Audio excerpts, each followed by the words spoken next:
جی مصدق ملک صاحب، میں یہ کہوں گا کہ جب یہ ڈیبیٹ ہو رہی تھی تو تمام لوگ وہاں پہ شریک تھے.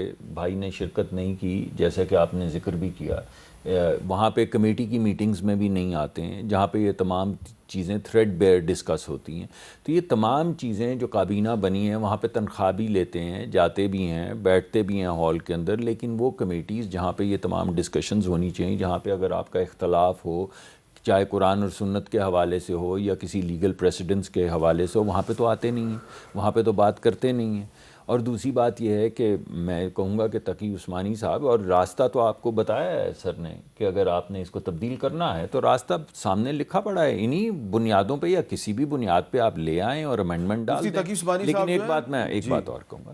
دیکھیے قرآن اور سنت کے حوالے سے تو ملک غلام محمد کا فیصلہ جو ہے، جسٹس منیر کا فیصلہ، وہ بھی اسی پھر حوالے سے دیکھا جانا چاہیے.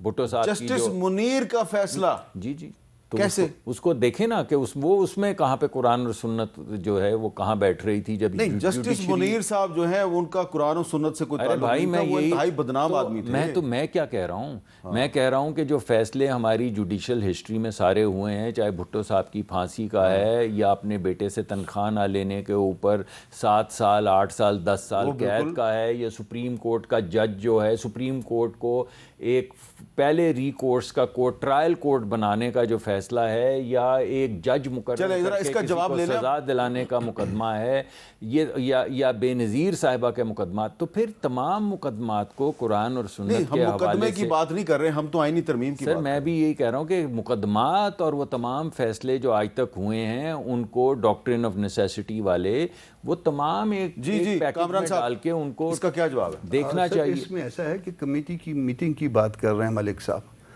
دی موومنٹ یہ 27th امینڈمنٹ والا بل لے ہوا ہے، ابھی تک اجلاس ختم نہیں ہوا، تو انہوں نے کہا کہ جی کمیٹی کا اجلاس ہے، چلیں کمیٹی میں چلیں، جلدی کریں چلیں. تو ابھی تک تو ہم نے اس کو پڑھا نہیں تھا. میں اس کمیٹی کا لا اینڈ جسٹس کا ممبر تھا. میں گیا تو میں نے کہا کہ جی پڑھ تو لینے دیں، اس کو کل کے لیے رکھ لیں، پڑھ تو لینے دیں، کانسٹیٹیوشنل امینڈمنٹ ہے.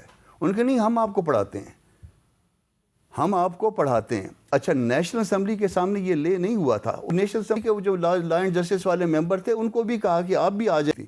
آپ ہم کو پڑھاتے ہیں، کانسٹیٹیوشنل امینڈمنٹ ہے، خدا کے بندے 100 چیزوں کے ساتھ ملا کے پڑھنا پڑتا ہے. میں نے پھر بائیکاٹ کیا، میں آیا، میں نے بائیکاٹ کیا. نیشنل اسمبلی میں کی جو ممبر تھی ہماری، انہوں نے بھی بعد میں تھوڑی دیر بیٹھ کے اس کے بعد بائیکاٹ کیا. اور اسی بات پہ بائیکاٹ کیا کہ آپ تو فورس کر رہے ہیں، یہ تو نہیں آئے تھے.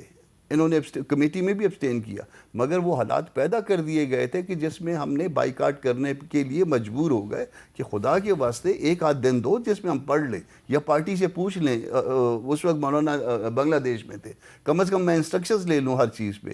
نہیں ہم آپ کو پڑھاتے ہیں.